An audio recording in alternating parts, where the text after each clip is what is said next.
Welcome back to Arty Noobs with General Disturbance. This is an SU-8, the Tier 6 Soviet SPG. It's located on the southwest spawn of Westfield and it's under the command of Saadharta. Now, he told me when this replay went through that he was having some very uncomfortable lag spikes during the game, which made his gameplay a little bit odd. Well, you'll notice that later on. But this Arty, well, it's based on the T-28, the Soviet Tier 4 medium, and it's got a 152mm howitzer mounted on it, which gives it considerable punch, 600 alpha, and the reload time of an M44, which is around about 16, 17 seconds, 18 seconds, depending on what sort of load you're carrying. In fact, we can see that Saadharta is actually not carrying premium consumables, which would speed up the reload. So his reload is probably around about the 17 seconds, 18 second mark. Okay, he's waiting for an enemy to come to sight, and the first one has appeared. It's an ARL-44. It's lining up a shot. That's a Tier 6 French heavy tank. Rounds out, and it's a direct hit. 217 hit points. It looked like it landed on the engine deck area. I think there's a yellow mark there where the shell exploded. Can't be certain. Okay, he's got another round loaded. Rounds out again. No, unfortunately that hit the top of the hill.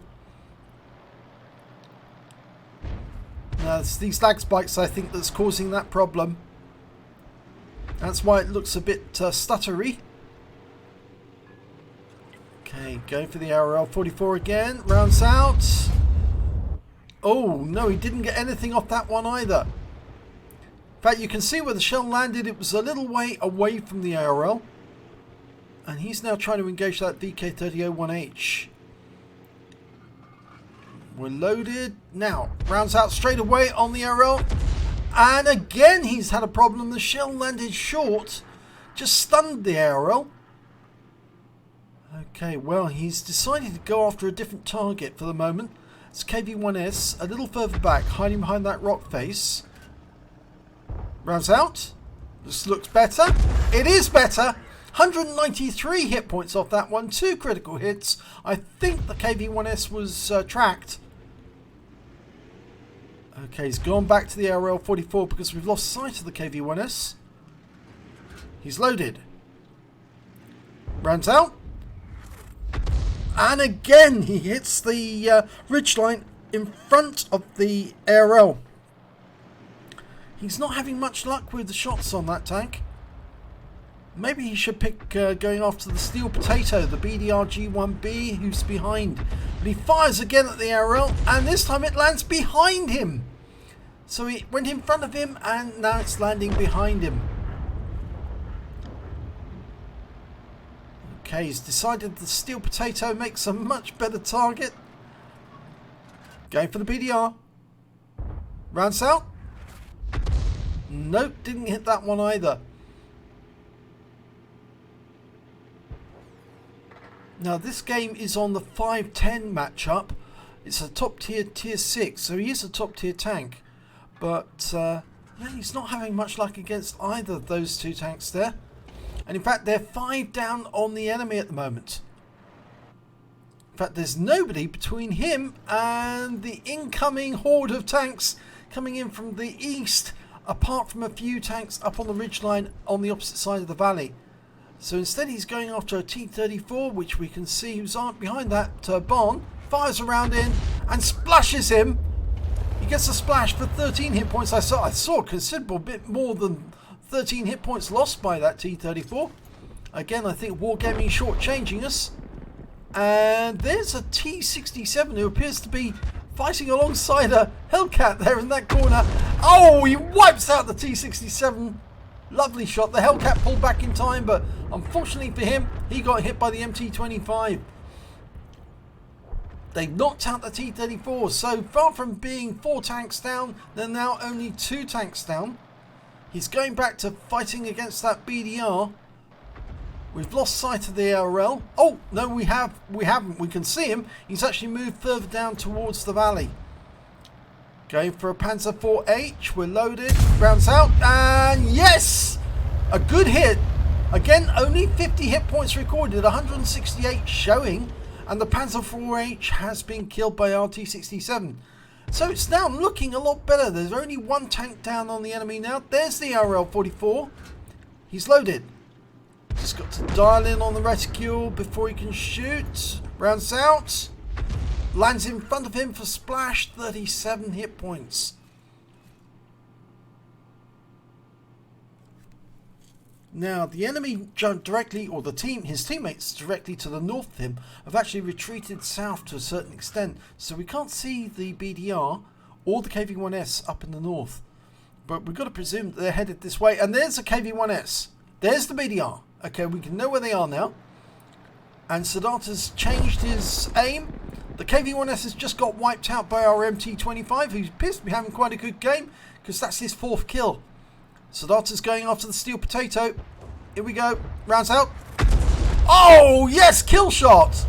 That was he lost 540 hit points, but unfortunately Wargaming is shortchanging us again, and he only recorded 245.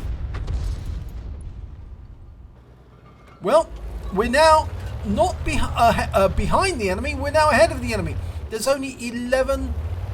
It's 11 versus 10. There's only 4 enemy tanks left. 2 of them are Arty. Got a tank destroyer and a light tank. And the light tank's an AMX ELC. The tank destroyer is a Stug 3G.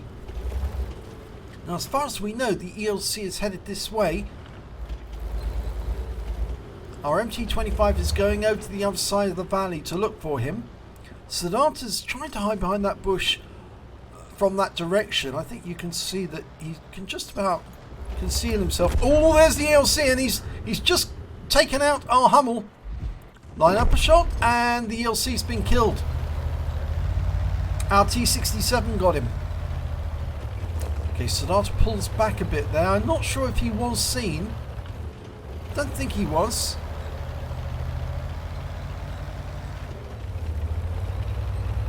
We just don't know where that Stug 3G is.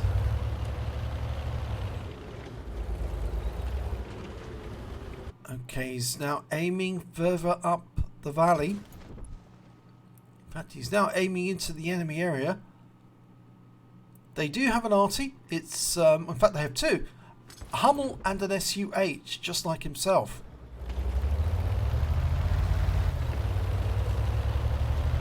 Now, it's very likely that they can fire this far, but it depends on if they've got the top gun or not. The SU-8 can fire that distance anyway. The Hummel, if he had the stock gun, he won't be able to fire this side from his spawn point. But if he has got the top gun, yes, he can easily fire over to this side of the battlefield. And, well, Saadharta's actually being a little more adventurous. He's moving along the south towards the east. South edge of the map. Of course, the Stug could be somewhere along here, and if he does come across him, he's more than likely going to have to try and defend himself by shotgunning him. There's the Hummel. It's been found. Saadharta's dialing in, but he doesn't need to shoot because the Hummel's killed. Okay, just needs to find out where that SU-8 is now. They haven't found the Stug yet. Now, more than likely he could be over in this area, by the houses or behind them. It's a popular spot for Arty to deploy. But the MT-25 and the T-67 haven't found them. And they're moving south now along the tree line to see if they can spot the Arty, and they're not there. And the Archer's up at the far end, which means... Oh, there's the SU-8. Okay. And, oh, just as Saadharta fires, the SU-8's been killed. But we still don't know where that Stug is. And he could easily be to the east of Saadharta right now. Oh! He's in the cap! He started capping! Saadharta's turned around to try and fire around at him. But his view range isn't that great, so He's going to have to get close if he's going to see the Stug, and the Stug's going to see him for sure before he sees it. So he's trying to approach from between the houses, and he's still getting those lag spikes. He fires a shotgun round. He's taken one hit from the Stug and another. He's trying to pull back behind the house before the Stug kills it. Oh, he bounced around there. I think that must have gone into his tracks. The Stug is still capping, and his team's coming up to try and kill him. Saadharta's loaded. He's aiming for the cap area, hoping he's going to get sight of the Stug. He does, but he gets rescue balloons, so he has to dial in again. Fires the round in anyway, and the Stug's dead. So game over, and it's a victory. Let's have a look at the end of battle stats. And it's the third class tanker for Saadharta in the SU-8. He got a bruiser medal for getting at least 5 critical hits. He got 12 in total. And he also managed to get a Stark's medal. They're very difficult to get because in order to get them, you not only have to kill 2 of the enemy and survive the battle, but you have to be hit by the enemy at least twice and also lose at least 2/3 of your hit points in the process. And yes, with those 2 shots from the Stug, he did lose 2/3 of his hit points. And he got a Spartan medal as well. Well, that 3rd shot from the Stug didn't penetrate. I think it hit the tracks actually. And as a consequence, he bounced around when he had less than 10% of his hit points remaining. And he earned a Spartan as well for surviving the battle. So well done to Saadharta, and a win 8 for the game 2028. Let's have a look at the team score. Well, we look at the team score, we can see that on his team, he's 4th on damage. He comes behind the Archer, the Nashorn, and the MT25. The high scorer in the game was actually the ARL44. He got 1,670 hit points of damage overall, picked up the high caliber. The next high scorer was the Archer with 1,336 hit points, and then came the Nashorn, who got 1,282, picked up a Confederate. After that came the Hummel with 1,245, the MT25 with 1,181, and Saadharta with 1,115. When it came to kills, it was definitely the MT25 who did the best. He was having a really good game. He got a Top Gun for getting 6 kills, and then there's a bunch of tanks with 3 kills apiece. T67, the ARL44, and the AMX CLC, and Saadharta managed to get 2 kills. When it came to base XP, he was in 4th place. The MT25 managed to get 921, the Archer 644, the Nashorn 606, and Saadharta managed 583, just ahead of that ARL. He fired 16 rounds in that game, got 4 direct hits and 1 penetration and 7 splash. Damage of 1,115 hit points, and all of it was at more than 300 meters. He received 3 hits from the enemy, as you saw, 2 hits which penetrated from the Stug and 1 that didn't. And I think that either hit the tracks or it was hit at an angle and just didn't go through. He blocked damage of 135 hit points. He spotted 1 enemy vehicle, damaged 6 of the enemy, killed 2 of them, and did 190 hit points of stun assist off 6 stuns. On a free-to-play account, he earned 17,939 credits, and after repair, ammunition, resupply and consumables, he took away a deficit, a loss of 177 credits.